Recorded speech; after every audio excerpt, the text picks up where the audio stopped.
Di tengah perseteruan antara Sarwendah dan Ruben Onsu, Jordi Onsu justru memberikan harapan untuk keponakannya, veteran putra Onsu atau Onyo. Saat ditemui di kawasan Tangerang pada Kamis, 20 November 2025, malam, Jordi berharap agar Onyo tidak lagi merasakan patah hati yang mungkin ia rasakan di masa lalu. Ia juga berharap agar veteran bisa terus meluncurkan karya-karya.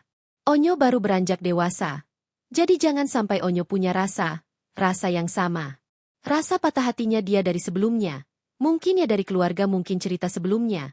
Biar Onyo tetap terus bahagia dan tetap berkarya aja, ujar Jordi Onsu di kawasan Tangerang pada Kamis, 20 November 2025, malam.